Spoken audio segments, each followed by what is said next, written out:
Sejam bem-vindos ao Memória Ancestral, um podcast criado pela Fundação Cultural Palmares. Nesse programa, nós celebramos as culturas afro-brasileiras e africanas. Eu sou Danara Pantoja. E eu sou Michel Arohan, e no episódio de hoje vamos falar sobre participação social e diversidade. Como pode e como devem ser aplicadas nas políticas públicas e ajudar a articulações sociais. E eu sou Nayara Avelino, e hoje estamos aqui com a convidada Mariana Braga, ela que é assessora de participação social e diversidade do MINC. Olá, seja bem-vinda no nosso podcast. Que massa, gente, muito bom estar aqui. Como é que você está se sentindo hoje? Muito feliz, né, de estar aqui na Casa da Palmares, nessa nova casa, nesse espaço tão bonito, né, tão merecido, tão lutado e finalmente conquistado, né, mais um pedaço, ter essa oportunidade de conversar com vocês. Que bom. Bem feliz. Nós que agradecemos. A honra é nossa. Muito obrigada pela participação. Me conta mais um pouco sobre você, sobre como você começou a trabalhar com políticas públicas. Me conta aí, como foi?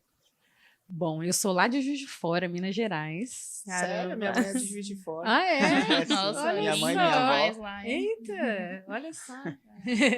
As conexões, né? Muito bom isso também. Brasília tem disso, né? A gente aqui vai encontrando as pessoas e vai encontrando também os nossos caminhos. Eu venho lá de Juiz de Fora, então nasci lá, minha família mora lá, a maior parte da minha mãe. E uma família de professores, minha mãe pedagoga e meu pai professor de geografia. Interessante. E sempre numa família onde as lutas, né, das mais diversas sempre tiveram espaço para não só fluir, né, como também foram sempre muito incentivadas, né? Então, trabalhar com gestão pública não era algo que eu imaginava, nem tinha uma dimensão de que isso era uma coisa possível de se fazer quando era mais nova, mas estava ali no meio das artes, no meio principalmente do teatro, desde bem nova, e o teatro foi muito importante para mim enquanto formador ali da minha consciência mesmo, né? E a partir da consciência de quem eu era, veio a responsabilidade. E aí, com a responsabilidade veio entender como é que eu poderia contribuir, né? E aí eu me formei em Direito, lá em Juiz de Fora. E já desde o início da faculdade entendi que uma das responsabilidades que eu tinha a partir do conhecimento era com relação ao sistema carcerário, né? O encarceramento dos corpos negros. Caramba. E aí eu comecei a trabalhar no Ministério Público, com execução criminal, fui mediadora de conflitos também, do Tribunal de Justiça de Minas. E aí, trabalhando com o sistema carcerário, depois, quando me formo em Direito, eu começo a advogar criminalmente. Fui advogada criminal por um período, mas já com interesse já em atuar na gestão pública, já se manifestando e trabalhar com o sistema carcerário, né? E aí, nesse processo, eu vou trabalhar no sistema carcerário cearense. Caramba, mudo lá para Fortaleza e começo a trabalhar lá com a implementação de um modelo de gestão. Então, trabalho mais com foco no planejamento, mas ali já implementando indicadores de gênero e raça. Então, assim, já trazendo, né? Eu acho já que encaminhando, né? As responsabilidades que que eu percebia que tinha, né? Então, o sistema carcerário, essa pauta de segurança pública, de justiça, sempre teve presente e segue, né, muito presente. Realmente. Na minha vida. Garantia de direitos é uma das coisas que, para mim, é uma responsabilidade que eu tenho, né? Como a partir do momento em que eu me entendi um pouco melhor no mundo. E aí a gestão pública foi um pouco natural que fosse um caminho por ser esse lugar potente de você criar, né, em conjunto com a sociedade, soluções mesmo, né, que vão, assim, a gente tem muitas formas de fazer isso, mas a gente sabe que a gestão pública é muito importante, né? Com certeza. Dentro de todas as transformações, né? E aí entendendo que esse caminho precisava ser feito com participação social e necessariamente com tudo que a gente chama de diversidade, né? Claro. Hoje eu estou no Ministério da Cultura. Lá no Ceará trabalhei com o sistema carcerário, mas trabalhei É isso, sempre me entendendo como artista e sempre nesse lugar também. Fui trabalhar com cultura e hoje estou trabalhando no Ministério da Cultura, na Entendi. assessoria de participação social e diversidade. Mariana, interessante. Você acabou de nos contar um pouquinho da sua vida, né? E eu creio que não foi um caminho fácil, né? Você deve com certeza ter tido vários obstáculos, e eu gostaria que você contasse assim, um momento assim, marcante na sua trajetória. São muitos momentos que são. Marcante, desafiador, algo assim É. que você Algo que encarou você- com é, garra exatamente. e fibra e teve que passar por essa situação. Então, são muitos desafios, assim, dos momentos, né, que a gente vai vivendo. Em todas essas etapas, a gente teve muitos desafios. Acho que um desafio que ele é constante, ele é esse fato de, né, eu sou uma pessoa que trabalho em prol da igualdade racial, do combate ao racismo, da promoção das culturas negras e afro-brasileiras. Isso de forma transversal em tudo, né? Então, assim, são todas as políticas culturais, são todos os espaços que eu trabalhei. Todas essas questões, todas essas pautas e todas essas lutas, elas vêm comigo. Então, isso nem sempre é algo fácil para que essa estrutura, né, formal, institucional, compreenda da melhor forma. Para além do fato de ser uma mulher negra, de candomblé, né? Então, você já simbolicamente, né, já não resta dúvidas, né, do que você defende. Então, nem sempre essa estrutura está preparada para isso. Então, Ainda mais isso uma mulher bem posicionada, né, também. Então, esse é um desafio constante, mas ele é quase que um pressuposto, sabe? Então, assim, com o tempo a gente vai aprendendo a lidar um pouco melhor com ele. E os desafios mesmo são de institucionalizar essas pautas, né? Então, a gente hoje está, por exemplo, no Ministério da Cultura com o desafio de criar uma estrutura de gestão que contemple, que consiga monitorar e construir indicadores com recortes de raça, de gênero, para que a gente consiga monitorar essas políticas, né? Esse processo de convencimento e de conseguir articular condições, ele é desafiador, ele é comum de desafio em todos os espaços que eu passei, né? Então é tudo muito, muito, muito relacionado a isso, porque é isso, é uma estrutura que é racista, é uma sociedade que é racista, né? São mudanças que a gente precisa fazer, que são muito difíceis, porque a gente lida com o preconceito, com né? o preconceito, com o racismo, Sim, né? sim. O tempo todo. Injúrias. A gente vê as injustiças, né, o tempo todo. E é difícil que a gente não se responsabilize, né, e não se entenda ali, quando você está na gestão pública, como, né, como é que a gente vai articular soluções, né? Então, isso é muito desafiador sempre, assim, para além de um exemplo, acho que o todo ele é bastante desafiador. Entendi. Pois só vamos voltando um pouquinho, você comentou que você foi atriz, né? Você fez teatro. Eu queria saber, assim, de você, como você acha que as artes, elas podem influenciar numa cultura um pouco mais diversa, ou numa cultura, talvez até, como é que ela te influencia hoje em dia no seu trabalho, como uma gestora... Desculpa. Gestora pública. Isso, tá certo. Gestora pública, desculpa. As artes são uma ferramenta, uma tecnologia, Claro. um instrumento maravilhoso, né, e muito potente, principalmente quando a gente está falando de arte negra, feita por pessoas negras, em espaços negros, com temáticas negras. Porque são uma possibilidade que a gente tem de se expressar mesmo, né? E a partir das artes a gente vê quantas transformações e quantos registros a gente conseguiu ter das nossas lutas, das nossas trajetórias e os nossos pensamentos e sentimentos enquanto população negra ao longo da história, né? Porque nem sempre a gente estava, às vezes, nas academias, nas universidades, mas a gente estava ali produzindo, né? Produzindo possibilidades de futuro, produzindo sonhos, produzindo registros das nossas memórias por meio das artes ao longo da nossa história, né? Então, as artes são uma grande paixão minha mesmo, por entender que é muito difícil você conseguir estar nesse lugar, principalmente de gestão, em que você tem que conciliar as lutas do passado, do presente, né? As do lutas do futuro. sempre, É. com o futuro e com as dificuldades que a gente tem no hoje para conseguir chegar nesse futuro, né? Que a gente coletivamente luta e deseja desde sempre, É. né? Então, as artes, elas nos ajudam muito nesse processo, né? Acredito muito. E como gestora, eu sou muito da área do planejamento, Sim. né? Desde o início, me entendi dentro da gestão pública como uma pessoa do planejamento. Tem gente que fala assim, porque eu gosto de pensar 50 anos para frente, Sim, claro. 100 anos para frente, como esse desafio, sabe, de compreender o passado e o presente e construir o futuro, entendendo que isso tudo está totalmente interligado, e as artes ajudam muito nisso, nesse processo de planejar. É verdade. Ajudam muito.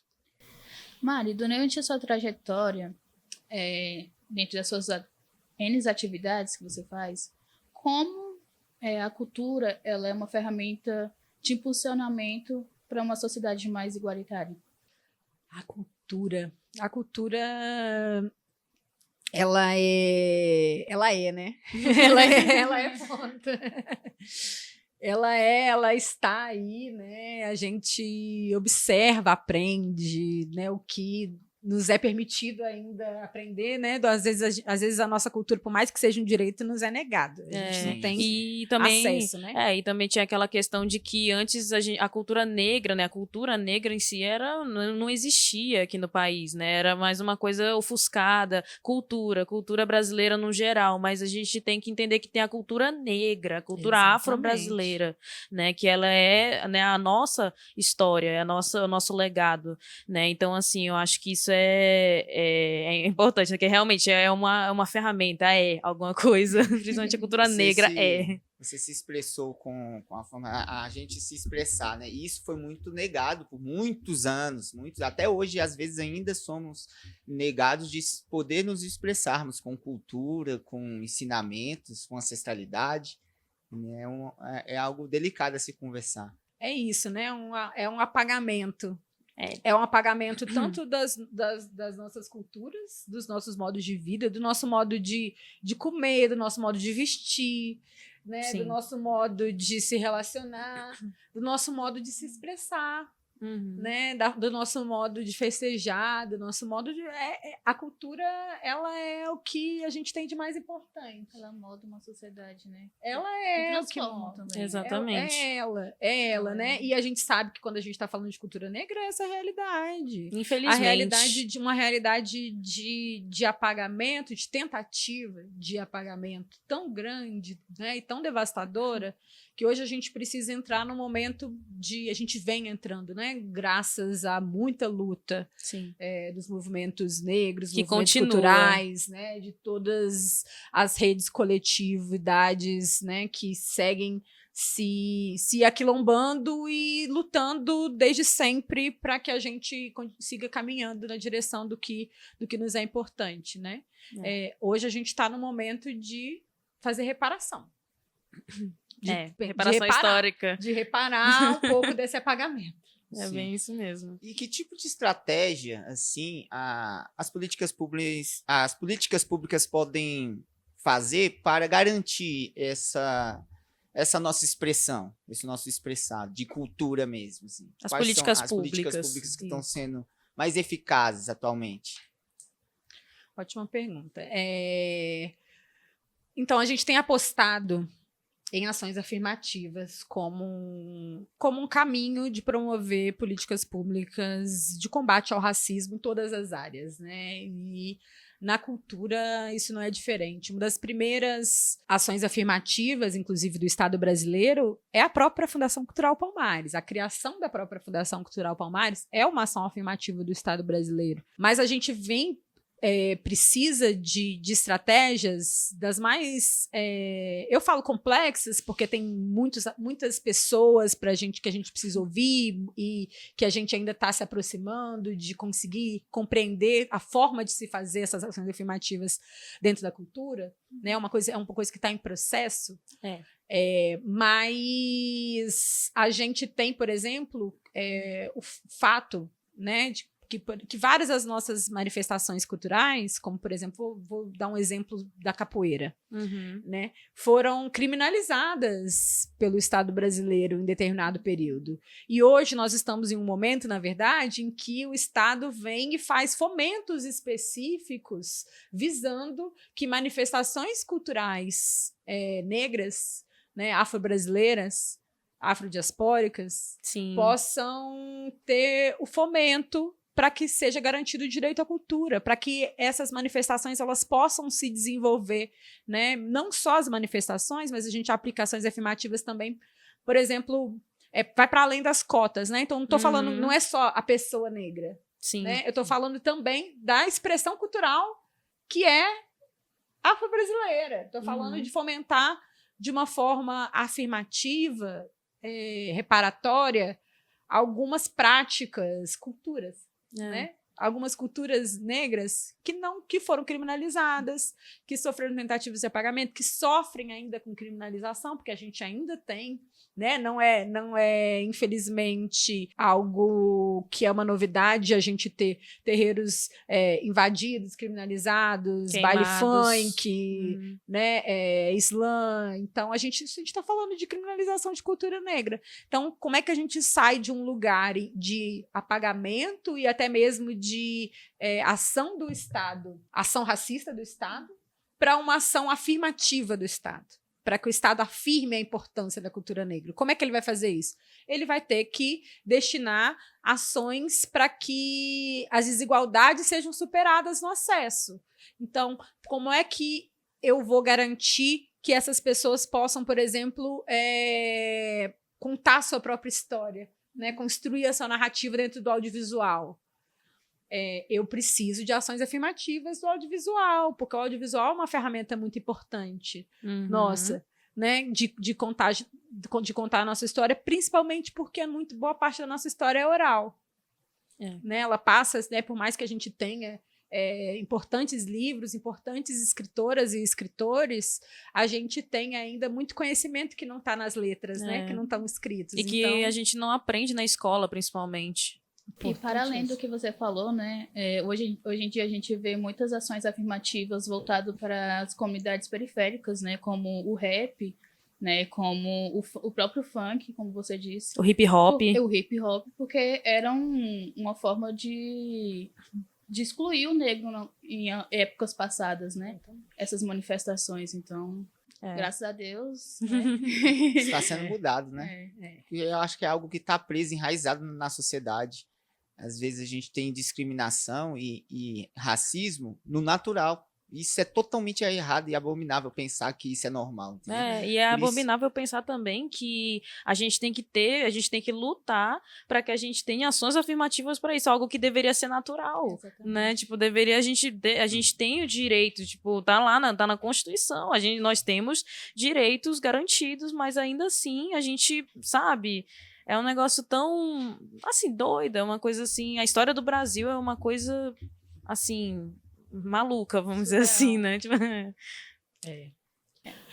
Mari, quais são as barreiras que você acredita que ainda existe dentro da implementação de políticas públicas, que você acha que, cara, vamos dar uma freada nisso e vamos pensar de outra forma para que haja, de fato, uma implementação que possa vir agregar? As barreiras, elas são muitas, né? Algumas delas sempre tiveram presentes, algumas são novas também, né? Entra desde tecnologias, né, que vão, às vezes, facilitar para alguns públicos o acesso, mas tornar para outros ainda mais distantes, porque tem lugares que a população negra não acessou ainda nem o direito a internet, né? Outros direitos, a exclusão, ainda, né? O racismo ambiental, né? Então, para a gente conseguir garantir o direito à cultura, a gente precisa de vários outros direitos assegurados.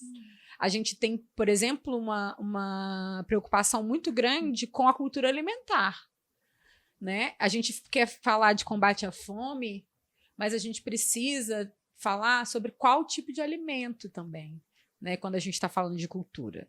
Então, quando a gente está falando de educação, que é um ponto extremamente importante, a gente tem avançado hoje como a gente nunca avançou, né? A gente está realmente num momento muito, muito importante da nossa história, né? A gente tem um Ministério da Igualdade Racial, né? A gente tem um governo em que a gente está construindo um programa de ações afirmativas de todas as pastas, né? Então, para além ali da educação, a gente está construindo ações afirmativas em todas as áreas. Eu acredito que isso possa auxiliar também dentro da cultura. E Né? passar essas barreiras, né? Essa compreensão das outras áreas, dos outros setores é muito importante, né? Da importância das ações afirmativas. Mas a gente tem um desafio também que é em torno da importância da cultura, né? Que a sociedade compreenda a importância da cultura. Isso é um grande desafio, né? Por que é importante a gente preservar essas memórias, né? É importante a gente fazer essas ações afirmativas só para essas pessoas negras? Não. O direito à cultura é um direito de todo cidadão e cidadã brasileira, ter acesso à nossa cultura nacional, que é uma cultura afro-indígena. Sim, né? sim. Tem muitas outras influências, né? A gente tem uma diversidade cultural muito rica, mas as bases da nossa cultura, né? O coração ali da nossa cultura, ele é afro-brasileiro, ele é indígena. Então, eu acho que eu colocaria como um dos principais desafios hoje a importância da cultura. Né, o lugar estratégico da cultura, o lugar importante da cultura dentro da sociedade mesmo. Legal. E, Mari, dentro da administração pública, assim, se eu olhar como gestora, quais são as barreiras que tem, quais são as dificuldades, os empecilhos de executar essas ações? A gente tem necessidade de fortalecimentos, né, de estrutura, né? É uma coisa que a gente vem falando muito, que é uma das principais pautas que a ministra Margarete Menezes vem trazendo desde o início, sobre esse desafio do fortalecimento da Fundação Cultural Palmares, né? Quais são as estratégias para se fortalecer a Fundação Cultural Palmares? Isso vai desde uma casa até a valorização das pessoas, né? Então, enquanto gestora, eu sempre digo, né, que às vezes 80% até mais do nosso trabalho é de gestão de pessoas. Então, eu acho que a gestão pública tem um desafio de cuidar das pessoas que estão dentro desse processo de luta também, né, e de construção. E aí isso vai desde os servidores, os terceirizados, né, de todas as pessoas que estão ali dentro desse processo. Eu acho que isso é muito importante. E isso é desafiador de se fazer. Porque todo mundo também é muito comprometido, né? A gente sabe que quem trabalha na gestão pública sabe o quanto o servidor e servidora trabalha. Claro. E é bem desafiador dentro da gestão a gente conseguir valorizar isso, né? Então, acho que os desafios de gestão de pessoas são muito grandes. Existem os desafios orçamentários que se conectam também com aquilo que eu disse da importância da cultura, né? A gente está com um orçamento nunca imaginado, né? Dentro desse governo. Sempre é um pouquinho a menos. Tem um poucão a menos. Mas a gente tem um desafio também de coleta de dados, de conseguir demonstrar a importância, né? Demonstrar a importância da cultura e da cultura negra e da cultura afro-brasileira e de investimento em ações afirmativas por meio de dados, por meio de números, por meio de indicadores, né? Com monitoramento que seja um monitoramento junto com a sociedade civil, junto com os movimentos, né? A gente entender como é que a política está se dando lá na ponta para a gente conseguir replanejar, mudar de estratégia do que não estiver dando certo, né? Isso é um desafio muito grande para nós hoje, porque a gente tem poucos dados com informação consolidados com informação de raça. Uhum. Então, esse é um desafio. Um outro desafio, autodeclaração. Nossa, As pessoas, né, se autodeclararem, a importância de se autodeclarar e a importância de se fazer esse processo com muita responsabilidade.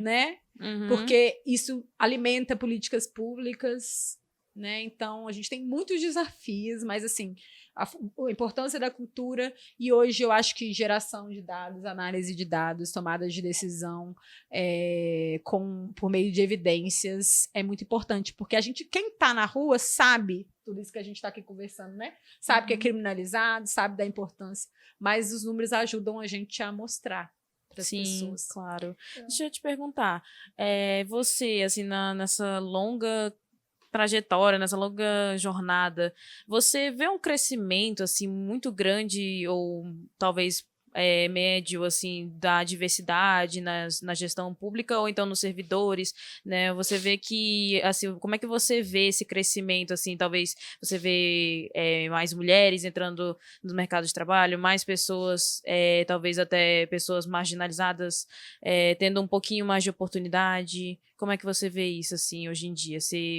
Como é que você vê isso? Eu imagino que seja bem distinto, depender do lugar do Brasil que você está, né?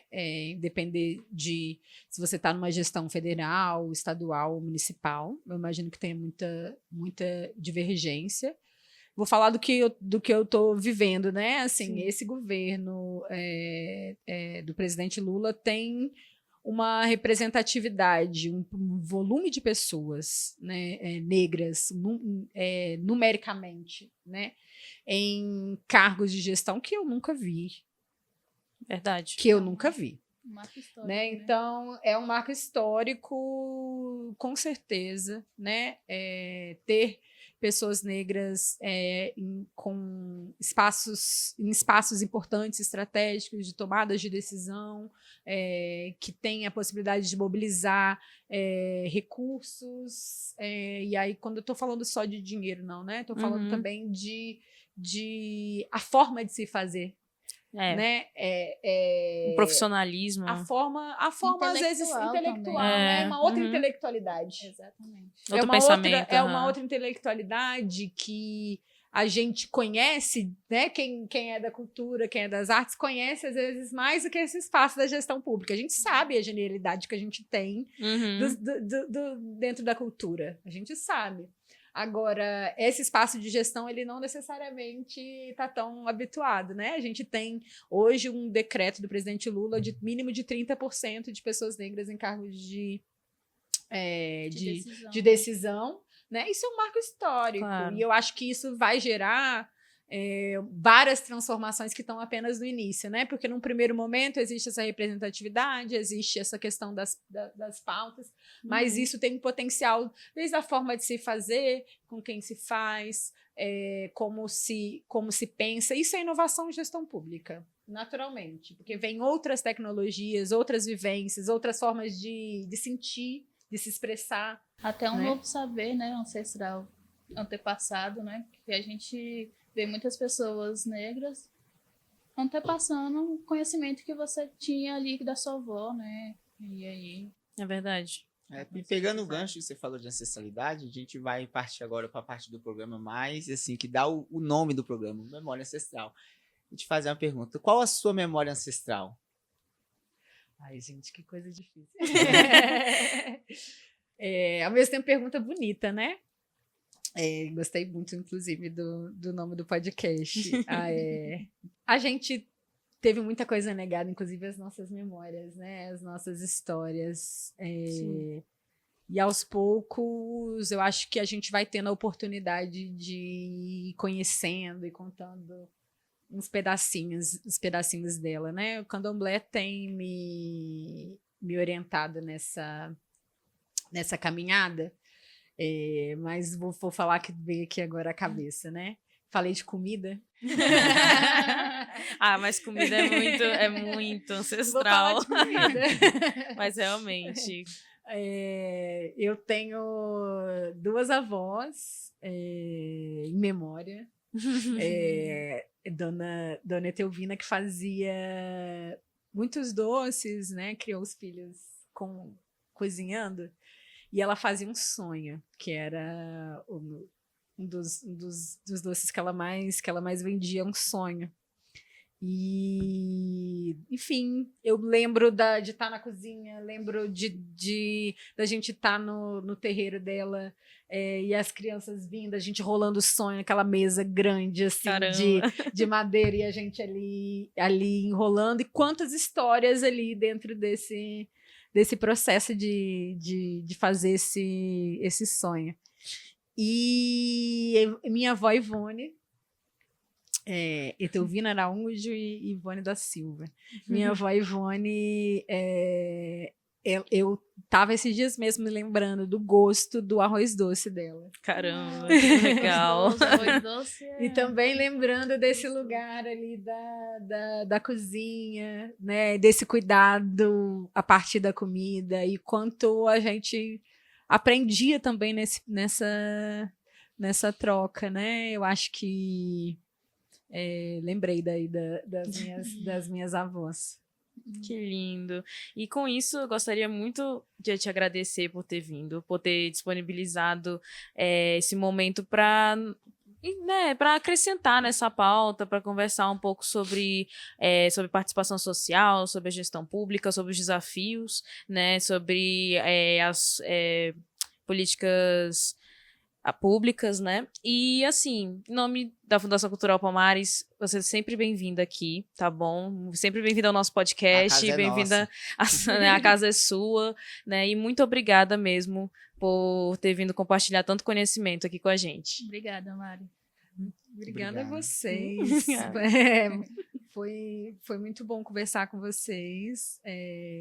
Parabéns também por esse caminho, né, que está se construindo. Sim. Tão bonito agora nessa nova casa tão sonhada, né? Tanto trabalho para que de pessoas que vieram antes de nós, Claro. para que a gente pudesse agora estar aqui nesse momento, tendo essa conversa, né? E ao mesmo tempo já fico aqui olhando para vocês e pensando quantas histórias legais, né? Quanta gente vocês ainda Vai passar por aqui vão ainda. passar por aqui. Muitas. Já fico doida